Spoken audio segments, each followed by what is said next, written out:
flight with a passion which was shared between the two most incredible women in my life, my mother Sangeeta and my sister Suramya.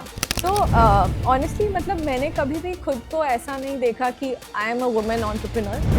Since I was a child, I wanted to मुझे कुछ खुद का कुछ करना था या मुझे business join करना था.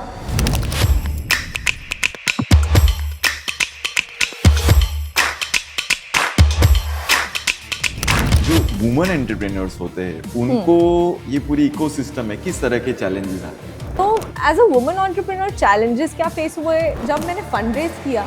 उसके बाद मुझे पता चला कि जो भी भारत में मान लो 100 रुपये की फंडिंग होती है उसमें से सिर्फ 3 रुपये सिर्फ वुमेन फाउंडेड कंपनीज में जाती है. सो देन आई अंडरस्टूड कि I am a part of this 3% of the funding.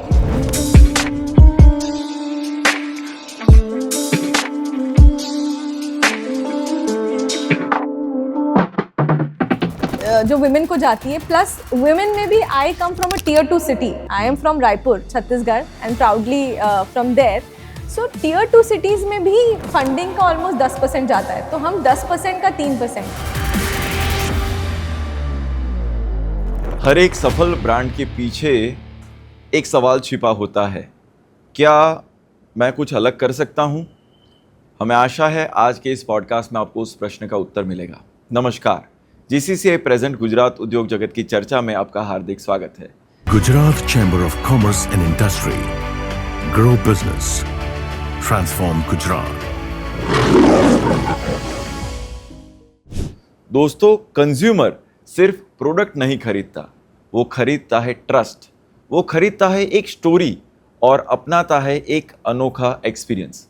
आज हम जिस विजनरी लीडर के साथ बातचीत करने वाले हैं, जिन्होंने फार्म से लेकर फेस तक अपनी एक यात्रा की है, हमारे साथ है शुभिका जैन, जो सीईओ एंड फाउंडर है रस लग्जरी स्किन केयर के.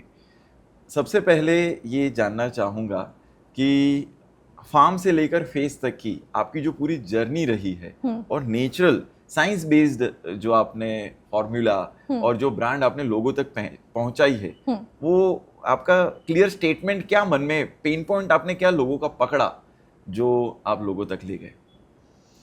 सो फार्म टू फेस स्टोरी में अगर आप देखेंगे तो हमने स्टोरी ही बनाई farm to face, because India ऐसा एक कंट्री है जिसमें कितने सारे इंग्रेडिएंट्स हैं, from Kashmir to Kanyakumari to Gujarat to Chhattisgarh. But India सारे हर्ब्स और सारे जो रॉ मटेरियल्स है वो एक्सपोर्ट करता है एंड जो फाइनल ब्यूटी प्रोडक्ट्स है वो इंपोर्ट करता था. तो ये पेन पॉइंट के कारण हमने ये सोचा कि इंडिया में ऐसी ब्रांड्स की ज़रूरत है जो इंडियननेस से पीछे नहीं हटते, बट इंडियननेस को अपना कर एक लग्जरी ब्रांड क्रिएट किया जा सकता है जो कि रूटेड इन क्वालिटी हो. सो हम कोई भी इंग्रेडिएंट है, जैसे कि हमारा एक इंग्रेडिएंट है रोज़ एसेंशियल ऑयल. आप मुझे बता सकते हैं वो कितने का होगा पर केजी?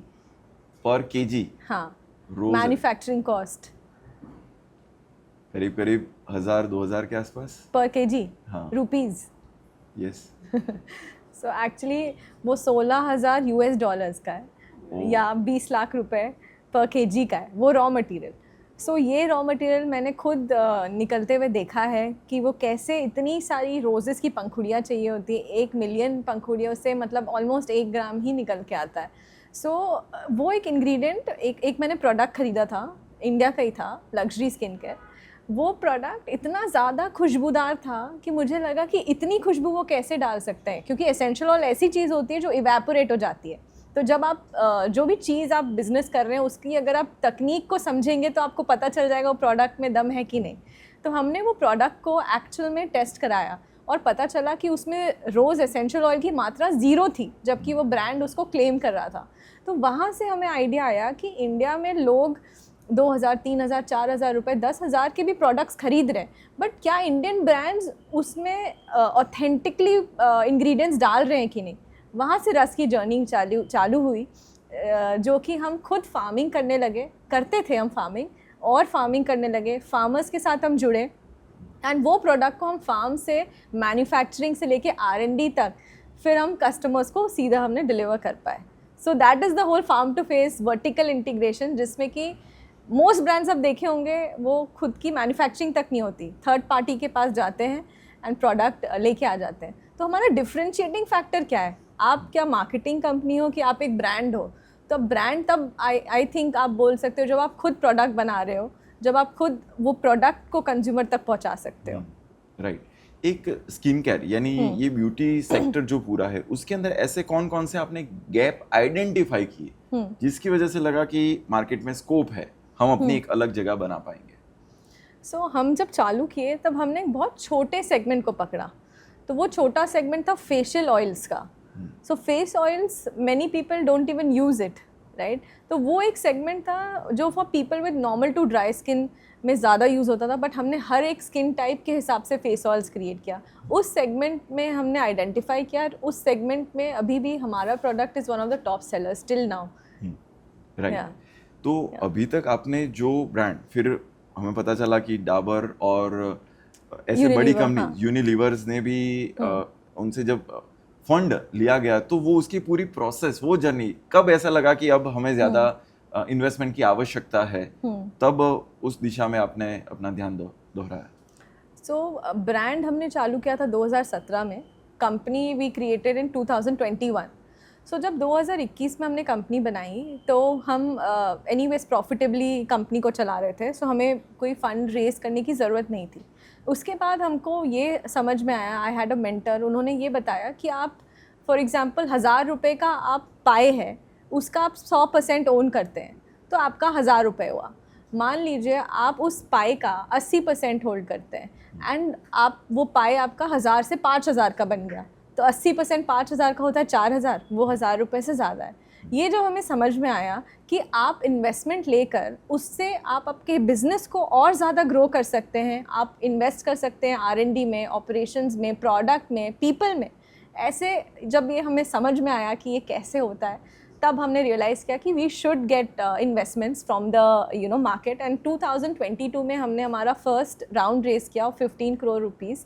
एंड उसके बाद फिर यूनिलीवर वेंचर्स, जो हिंदुस्तान यूनिलीवर की वेंचर आर्म है, उन्होंने इन्वेस्ट किया हमारी कंपनी में 2 साल पहले। एंड अभी डाबर ने हमारी कंपनी में इन्वेस्ट किया है। राइट। तो उसकी जब कोई भी नया स्टार्टअप होता है उसको अपने आइडिया में विश्वास होता है क्योंकि वो प्रोडक्ट अपनी है, लेकिन लोगों को जो वेंचर कैपिटलिस्ट है उनको आप में भरोसा है, उसकी जो यात्रा थी वो क्या थी? कोई भी यात्रा होती है इस टाइप की, उसमें रिजेक्शन ज़रूर आते हैं। जब मैंने फर्स्ट टाइम फंड रेज के लिए किया कोशिश की कैसे किया जाए, तो आप मानेंगे नहीं, मुझे कम से कम 32 रिजेक्शंस मिले थे, 32 रिजेक्शंस। उसके बाद मुझे एक फंड 6 सेंस वेंचर्स, वो इंडिया का one of the top consumer funds है, उनको मुझ में बिलीफ हुआ। तो most of these venture capital funds initially जब वो इन्वेस्ट करते हैं, वो फाउंडर में बेट लेते हैं कि क्या ये पर्सन अपने आइडिया में बिलीफ रखते हैं, क्या उनको उनके बिजनेस में पैशन है। जब वो ये सब देखते हैं और ऑब्वियसली प्रोडक्ट में दम होना चाहिए along with the founder, then they invest in your company. तो I think for anybody watching this, you have to know that आपको hope lose नहीं करना, you have to keep pitching and you have to ask for help. मतलब मुझे भी कुछ industry के कुछ लोगों ने मुझे हेल्प की, even though I did not know them, I just got to know them and they sort of helped me, and then you have to then give it back by helping other people. Right. Yeah. जो women entrepreneurs होते हैं उनको ये पूरी ecosystem में किस तरह के चैलेंजेस आते हैं? ऑनेस्टली मतलब मैंने कभी भी खुद को ऐसा नहीं देखा कि I am a women entrepreneur. I have always viewed myself as a human being first, and since I was a child I wanted to, मुझे कुछ खुद का कुछ करना था या मुझे बिजनेस ज्वाइन करना था। और ये उससे दिखता है कि जब मैं 16 साल की थी तब से मैं पापा के ऑफिस जाती थी, कुछ सीखने का ट्राई करती थी।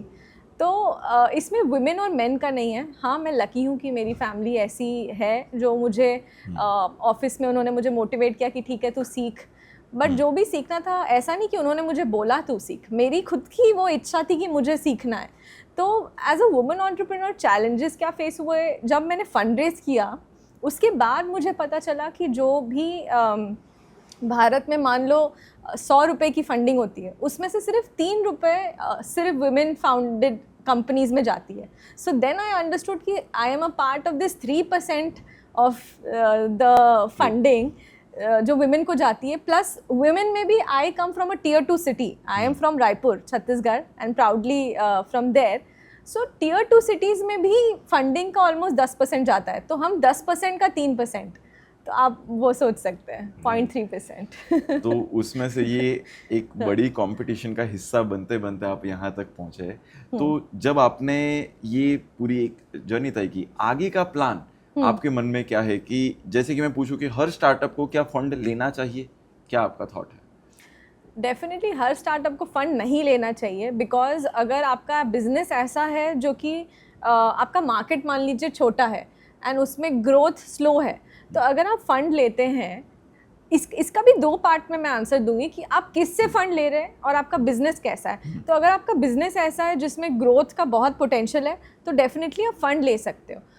अगर आप फंड लेते हैं तो आपको ये ज़रूर देखना आप किससे फ़ंड ले रहे हैं. क्योंकि मैंने कुछ मेरे एक फ्रेंड की कंपनी थी, उसमें ऐसे इन्वेस्टर थे जो उनको काफ़ी सॉर्ट ऑफ परेशान कर दिए. तो उस वे से आप अगर ऐसे इन्वेस्टर से पैसा लेते हो जो एंजल इन्वेस्टर है और जो पहली बार ये कर रहा है, तो उस केस में आप प्लीज़ वापस सोचिए एंड आप प्रॉपर फंड से या ऐसे बंदे से पैसा लीजिए जो दूसरे स्टार्टअप्स में इन्वेस्ट कर चुके हैं. क्योंकि उनको समझ में आना चाहिए कि जो स्टार्टअप की जर्नी होती है, स्पेशली कंज्यूमर सेक्टर में, जैसे बी इट ब्यूटी इंडस्ट्री में या फूड इंडस्ट्री में, इनिशियली थोड़ा मनी बर्न जो बोलते हैं वो होता है. क्योंकि जैसे कि आपने कहा कि काफ़ी कंपेटिटिव होता है मार्केट, तो कई सारे ब्रांड्स होते हैं, everybody is bidding the money, be it on Facebook और Meta, for that same eyeballs. मतलब आप अगर इंस्टाग्राम में स्क्रॉल कर रहे हैं तो आपको ऐड दिखेगा, जैसे आपको रस्क ऐड दिखा, आपको दूसरे ब्रांड्स का ऐड दिखा.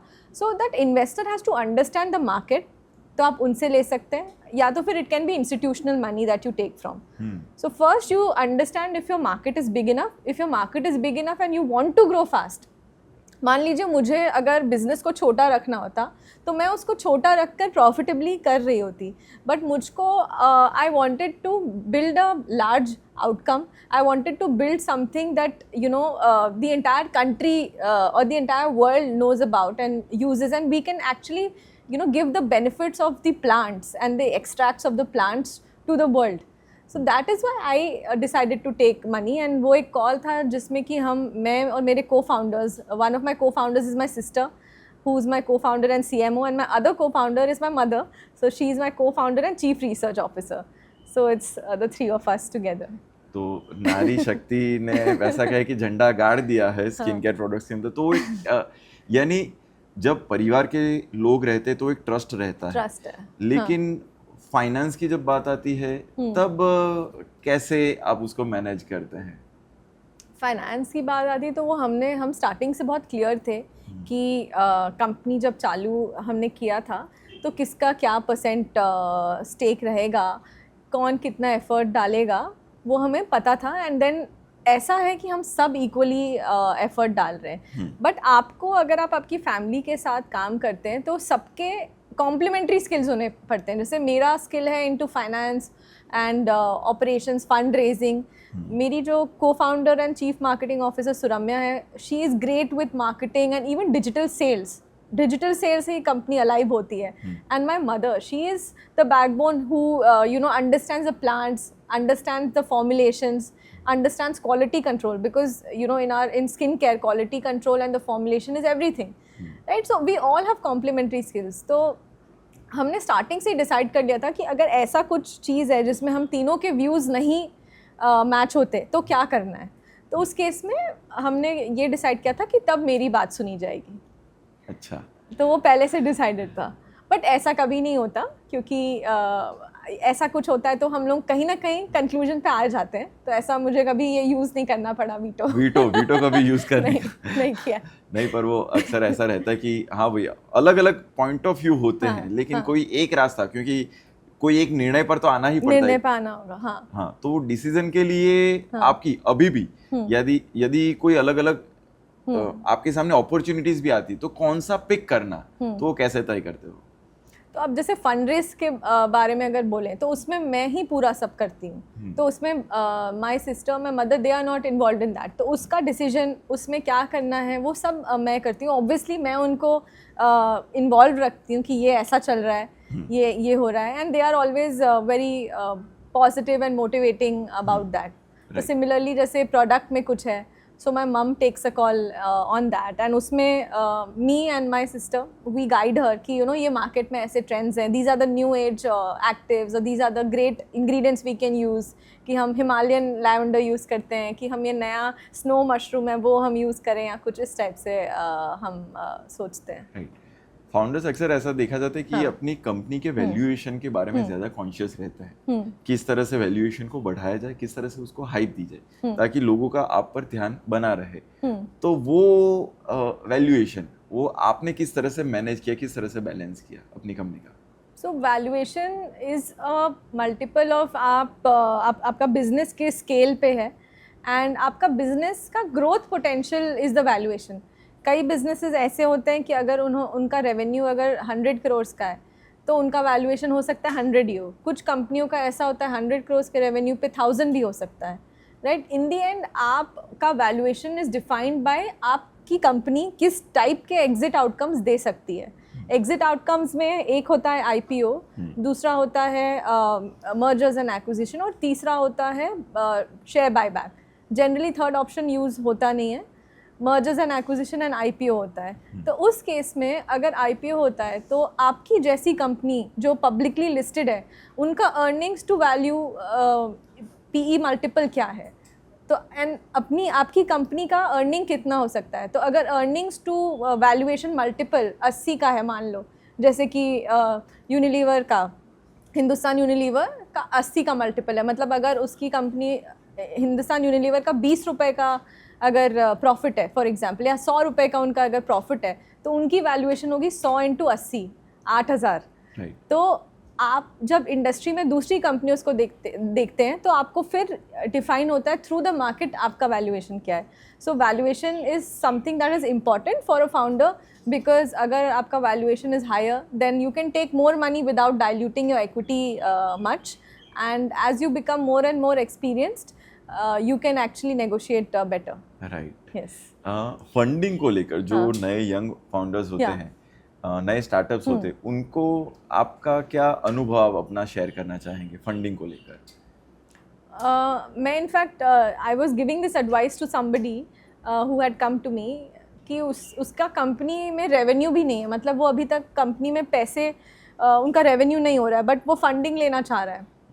तो मैंने उनको कहा कि आप पहले अपनी कंपनी को इस लेवल पे ले आइए कि आप कम से कम 25 to 50 lakhs a month at least आप रेवेन्यू कर रहे हैं, उसके बाद आपका वैल्यूएशन विल इंक्रीज़ मोर, तब आप पैसे लीजिए। और उसके पहले तक आपको जो कंपनी बिल्ड करना है वो आप कम पैसों में बिल्ड करिए, and you know you put some effort. आप थोड़ा क्रेडिट ले लीजिए लोगों से, आप घर से थोड़े से पैसे उठा लीजिए अगर आप ले सकते हैं, विद यू नो इंटरेस्ट दे दो या बाद में रिटर्न कर दो, and you have to do it. So I always advise people कि initially don't take the funding, because पहले आपको फंडिंग लेने के पहले आपको आपका बिजनेस खुद समझना पड़ेगा। आप दूसरे इन्वेस्टर को क्या समझा पाएंगे अगर आप खुद नहीं जानते आपके बिजनेस को, एंड किसी को भी बिजनेस समझने में कुछ चलाना तो पड़ेगा। So I always advise you please run the business yourself for 1 year, 2 years, 3 years, whatever makes you comfortable, and then you go for funding. Shubhika ji, investors जो होते हैं वो किसी ब्रांड को इवेल्युएट करते वक्त वो सबसे ज़्यादा किस चीज़ पर फोकस करते हैं? आई मीन मल्टीपल थिंग्स पे फोकस करते हैं। एक, इन्वेस्टर्स ये ज़रूर देखते हैं क्या और किसी ने इन्वेस्ट किया है।